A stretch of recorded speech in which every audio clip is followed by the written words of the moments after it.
है, तो उनके लिए ये बातें हैं। लेकिन जो दीक्षा ले चुके हैं, जिनको अष्ट प्रहर सेवा की भावना में, मान लो 2 ही प्रहर सेवा करते हैं, तो वो तो प्रहर के अनुसार ही होगी, वो तो टाइम से ही होगी। अगर टाइम के अनुसार नहीं तो फिर सेवा का क्या महत्व। क्योंकि मन आगे इतना चंचल है, वो सपोर्ट लेता है महाराज जी कि महाराज जी ने बोला है कि इतना नहीं, थके होंगे। यही बात समझना है कि बुखार की दवा डॉक्टर 10 मरीजों को देता है, लेकिन अलग अलग देता है, एक ही थोड़ी देता है। अब कौन सा बुखार है, उसको मलेरिया है, उसको डेंगू है, उसको कौन सा बुखार, किसी को साधारण बुखार है तो साधारण टेबलेट दे दिया, हाई बुखार है तो भर्ती कर लिया।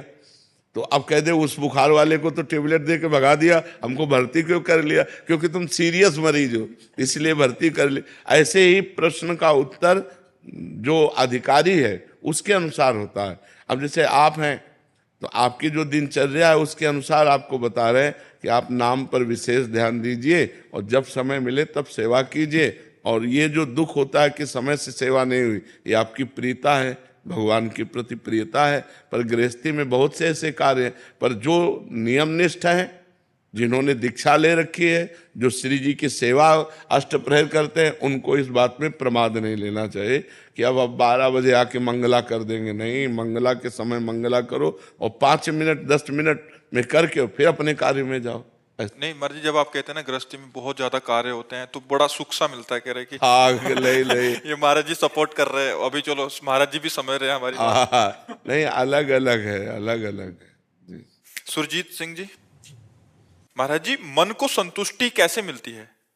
परमात्मा की प्राप्ति के बाद, अन्यथा नहीं। तब लग कुशल न जीव को, सपने हो मन विश्राम, जब लग भजत न राम को, शोक धाम तज काम। आपकी कितनी अवस्था शरीर की है? 48 वर्ष में कौन सा ऐसा भोग है जो आपने भोगा नहीं?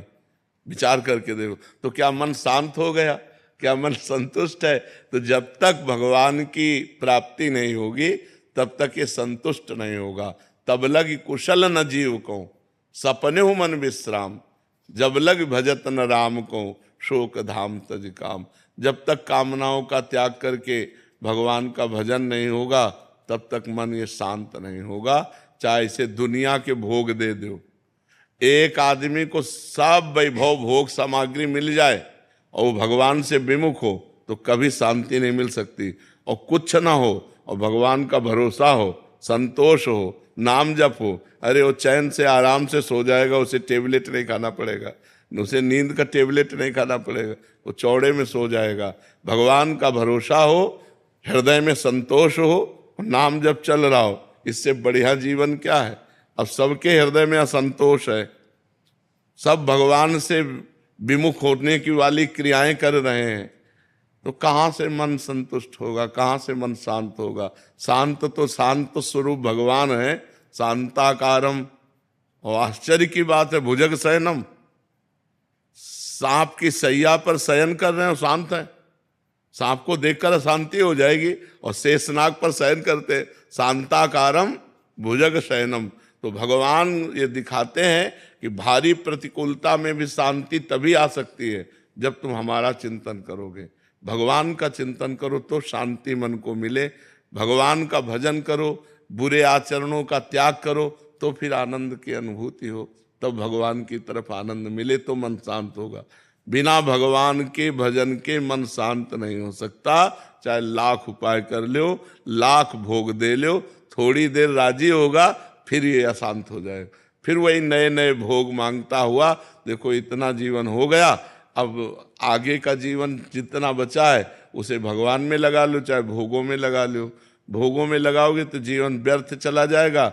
अभी सावधान हो जाओगे, रामकृष्ण हरि नाम जपने लगोगे तो ये धन आपका मंगल करेगा, आपका कल्याण करेगा।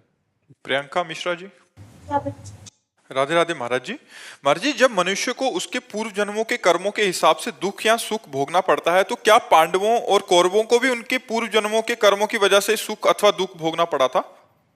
अवश्य, अवश्य भोगना ही पड़ता है, जीव को भोगना ही पड़ता है अपने अपने कर्मों का, अनेकों जन्मों का। जैसे भीष्म जी ने कहा कि हम बाणों की सैया में हमें तो 100 जन्म तक देख रहे हैं कि हम, तो भगवान ने कहा 100 जन्म के आगे की बात है।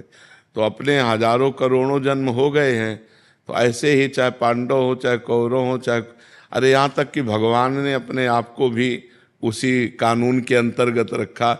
यदि बाली को छुप करके मारा तो अंत समय में व्याध ने भगवान के चरणों में बाण मारा कि नहीं मारा। और भगवान को परम धाम जाने के समय उसको निमित्त बनाना पड़ा व्याध को। तो हमें लगता है जैसे दशरथ जी से गलती हो गई, श्रवण कुमार का वध हो गया शब्द वेधी बाण से, डुब्बे से घड़े की आवाज थी तो उन्होंने समझा कोई मृग पानी पी रहा है, तो शब्द वेधी बाण संधान किया, श्रवण कुमार की छाती में लगा। तो उनके पिता माता ने यही कहा, जैसे मैं पुत्र वियोग में तड़प रहा हूं ऐसे तुम तड़प कर प्राण त्यागोगे। तो देखो भगवान समर्थ उनके पुत्र हुए पर उनको भोगना पड़ा। अंतिम समय हा राम तड़पते हुए प्राण त्यागे। तो हमें लगता है कि कर्मों का भोग सबको भोगना पड़ता है, चाहे ऋषि हो चाहे महात्मा हो चाहे दुष्ट हो चाहे पुण्यात्मा हो। हाँ, जो इस जन्म में अपने नए कर्म सुधार लिए तो उन भोगों को भोग लेगा, आगे उसका परम मंगल हो जाएगा। महाराज जी, युधिष्ठिर तो धर्मराज थे, फिर तो धर्मराज को नहीं भोगना पड़ेगा क्या? धर्मराज से त्रुटि हो गई मांडव्य ऋषि के द्वारा, तो उनको विदुर जी के रूप में आना पड़ा। वो तो धर्मराज जी के अंश से थे, तो हम भगवान के अंश सीधे, वो तो धर्मराज के अंश हैं और हम किन के अंश हैं? तो हमें भोगना पड़ रहा है कि नहीं? अरे वो तो धर्मराज के अंश है, हम तो भगवान के अंश हैं नहीं है। तो हमको जब भोगना पड़ रहा है तो धर्मराज के अंश वाले को क्यों नहीं भोगना पड़ेगा? वो तो धर्मराज के अंश हैं, हम तो भगवान के अंश हैं, सीधे भगवान के अंश है, कोई मिलावट नहीं है। तो अब ऐसा थोड़ी कि एक ही युधिष्ठिर जी जो जन्मे तो पहली बार सृष्टि में जन्मे हो, नहीं, पीछे कई बार जन्म हो चुके हैं उनके। धर्मराज के कई बार जन्म हो चुके हैं, अरे ब्रह्मा के कई बार जन्म हो चुके हैं। राजसूय यज्ञ में एक चीता की टांग टूट गई थी, वो 3 टांगों से एक अन्न का कण लेकर बड़ी मुसीबत से जा रहा था। तो अर्जुन जी ने देखा, कहा प्रभु राजसूय यज्ञ में सब आनंद लूट रहे हैं, बेचारा एक चीटा, क्या कभी इसको सुख मिलेगा? तो भगवान ने जानते हो क्या कहा? 14 बार इंद्र बन चुका है ये, 14 बार ये इंद्र बन चुका है। तो अब आप विचार करो, अब आप सोच सकते हो कि इंद्र 14 बार इंद्र पद पर बैठा हुआ चीटा बना हुआ, इंद्र की पदवी में महाराज नहुस और सीधे अजगर योनि में पहुंचे। तो ऐसे ही जीव की बड़ी गतियां होती हैं। तो वो तो धर्मराज के अंश से, हम भगवान के अंश से, हमें अपने कर्मों का भोग भोगना पड़ता है, तो फिर धर्मराज के अंश से क्या है? नहीं, साक्षात धर्मराज विदुर जी हैं कि नहीं, और कितना कष्ट भोगना पड़ा।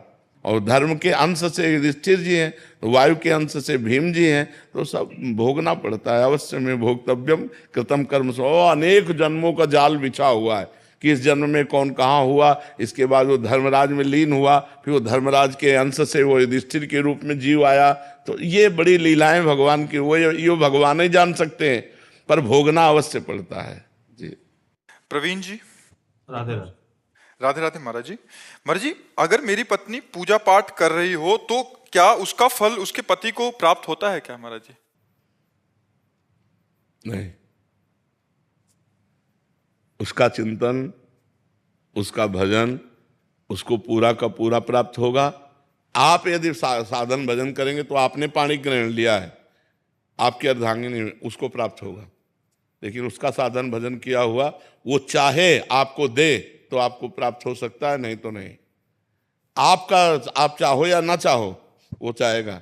जैसे आप गंगा स्नान करने गए तो उसका आधा पुण्य फल उसको मिलेगा, क्योंकि वो अर्धांगिनी है। पाणी ग्रहण आपने किया, उसने थोड़ी आपका हाथ रखा है, आपने उसका हाथ पकड़ा है। तो पाणी ग्रहण किया है तो पति का किया हुआ धर्म पत्नी को मिलता है, लेकिन पत्नी जो स्वयं धर्म करती है वो चाहे तो पति को दे, नहीं तो स्वयं में वो परमात्मा प्राप्ति के लिए समर्थ हो सकती है। तो करना चाहिए आपको। पत्नी पूजा करती तो आप भी पूजा करो। भक्ति महाराज जी बहुत करते हैं, लेकिन भजन, आपका भजन सुनते हैं रात में नींद नहीं लगती है, 2-2 ढाई बज जाता है महाराज जी। भक्ति बहुत करते हैं, यार आज तक हम नहीं कह पाए, भक्ति बहुत करते हैं, हमको भी संकोच लगता है कि अभी करते हैं महाराज जी, जितना हो पाता है उतना करते हैं, ड्यूटी के जितना समय निकाल पाते हैं। ये शब्द ठीक है, जितना हो पाता है उतना कर, बहुत करने में तो हम लोगों भी की हिम्मत नहीं इतना कह दें कि बहुत भक्ति करते हैं। आधा पत्नी ले जाती है ना। ना खूब खूब नाम, भगवान का नाम जप करो। लेकिन रात में नींद नहीं लगती है महाराज जी। टेबलेट ले लो, नींद का टेबलेट ले लो, क्या करे बताओ। और उसके लिए तो डॉक्टर से बात कर लो कि आपको नींद नहीं आती। नींद ना आने का मतलब है शरीर का अधिक परिश्रम से युक्त ना होना, माइंड का अधिक परिश्रम से युक्त हो जाना। अगर शरीर का परिश्रम सही हो जाए और माइंड शांत रहे तो आराम से नींद आ जाए। अब शांत कैसे रहे, मनोराज्य यही सबका चलता रहता है, ये होने के बाद ऐसा हो जाएगा, इतना हो जाएगा, फिर ऐसे हो जाएगा, फिर ऐसा कर लेंगे, फिर वो भोग लेंगे, फिर कोई टेंशन वाली भी बात आ जाती है, प्रतिकूलता वाली। वही सब सोचते सोचते क्या होता है, मन अशांत हो जाता है। अशांत से कुतः सुखम, जो अशांत मन है उसमें सुख नहीं तो नींद कहाँ। तो शरीर उतना श्रमित नहीं होता जितना माइंड श्रमित हो जाता है। और माइंड को विश्राम दो और शरीर को श्रम से युक्त करो, तभी बात। और विश्राम भगवान के नाम रूप लीला धाम में मिलेगा। तब लग कुशल न जीव कहूं, सपने हो मन विश्राम, जब लग भजत न राम को, शोक धाम तज काम। तो इसलिए भाई नाम जप करो, भगवान के सत्संग सुनो, भगवान की लीला कथा सुनो, तो उससे आनंद की प्राप्ति हो। पाप कर्म से बचो। पाप कर्म जो जानते हो कि ये सब पाप कर्म है, उन पाप कर्मों से बचो। आजकल तो बहुत गंदी बातें चल गई हैं, बॉयफ्रेंड गर्लफ्रेंड, गंदी गंदी गंदी बातें, ये तो बहुत हानिकारक हो गई। ब्याह हो गया पति दूसरी से, पत्नी दूसरे से, ये सब बहुत गलत गलत बातें हो रही।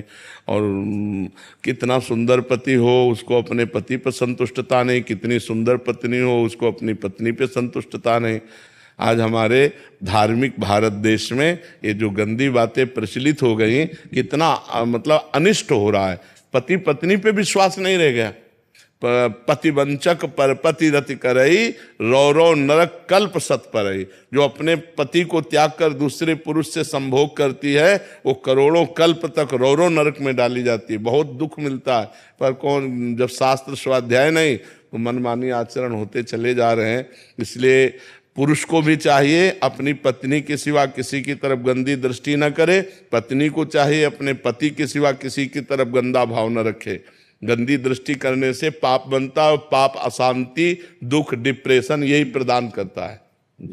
महाराज जी पिछले 2 दिन से आप सत्संग में जो हॉल में कर रहे हैं महाराज जी, उसमें वर्णन कर रहे हैं कि जो भक्त जन मतलब भजन करते हैं और उनसे गलत आचरण भी बन गए तो उनकी दुर्गति नहीं हो गई, उनको उच्च लोकों में मतलब उनको वो भोग भुगवाए जाएंगे। ये उन भक्तों की बात हो रही है जिन्होंने निश्चय किया है कि अब मुझे इसी जन्म में भगवत प्राप्ति करना है और खूब डट के प्रयत्न करके भजन कर रहे हैं। हाँ, पर उनका कुसंग हो गया और वो भ्रष्ट हो गए। वो जितेंद्री नहीं है, वो मनोनिग्रही नहीं है, वो मन पर विजय प्राप्त नहीं कर पाए, अब वो भ्रष्ट हो गए। अब भ्रष्ट का मतलब है लगातार भ्रष्ट हो थोड़ी है।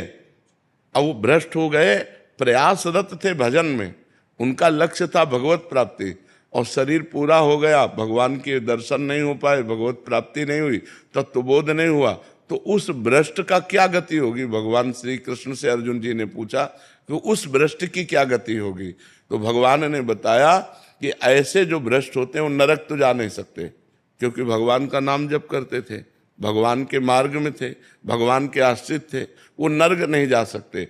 अच्छा, उनका पतन नहीं हो सकता, क्योंकि जैसे आपने 500 नाम जप किया तो आपके 500 नाम तो स्टॉक में जमा है। अब आप भ्रष्ट हो गए, गलत आचरण किए, तो उसका आपको दंड मिलेगा, लेकिन वो दंड खत्म होते ही आप 500 भजन से ऊपर चलेंगे। 499 नहीं, पूरे 500 भजन से ऊपर आपकी गति होगी। तो अब जैसे उनका शरीर छूटा तो उनको पुण्यवान के लोकों में ले जाया जाता है, स्वर्ग आदि लोकों में।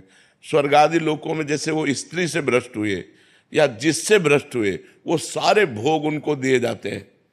ये उनका पुण्य क्षय नहीं होगा। जैसे यज्ञ करके कोई स्वर्ग जाए, दान पुण्य करके स्वर्ग जाए, तीर्थ यातन करके स्वर्ग जाए, तो उनका पुण्य क्षय होगा, और वो पुण्य क्षय होने के बाद मृत्यु लोक में फिर पुनः अशुभ गति को भी प्राप्त हो सकते हैं। लेकिन वो भजन करने वाले का भजन तो स्टॉक में जमा है, और उसका जैसे वीआईपी स्वागत हो, ऐसे स्वर्ग आदि लोकों में जिन भोगों के कारण भ्रष्ट हुआ है उन भोगों की बाहुल्यता उसको होगी, और जब उसकी उन भोगों में अरुचि हो जाएगी तब उसका जन्म होगा। श्रीमान